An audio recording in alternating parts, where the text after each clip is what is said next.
Ladies and gentlemen, welcome to Cambodia. រាជធានីភ្នំពេញគឺជាទីក្រុងដ៏រស់រវើក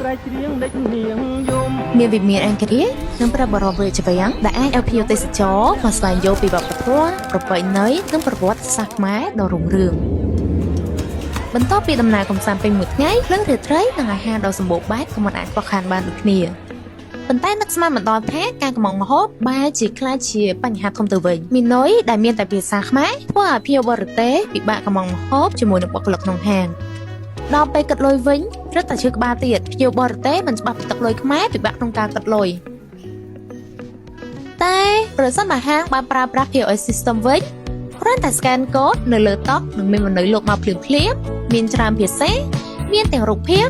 និងតម្លៃច្បាស់លាស់ចង់ញ៉ាំអីក៏អាចកម្មងតាមនឹងបានភ្លាមដែរអស់បារម្ភក្នុងការកម្មងទៀតហើយដល់ពេលគិតលុយវិញឬតែងាយស្រួលទៀតជាពិសេសសម្រាប់ភ្ញៀវទេសចរជនជាតិចិនក៏អាចប្រើ WeChat Pay scan ទៅជាមួយនឹង QR ធនាគារ Aclida ដើម្បី pay លុយបានដែរសំខាន់ជាងនឹងទៀតចាប់តាមពីខែ6ថ្ងៃ15នឹងទៅដល់ខែ10ថ្ងៃ15សម្រាប់ជនជាតិចិនក៏អាចមកខ្មែរលេងដែលមិនបាត់ស្នាវីសាក៏បានដែរ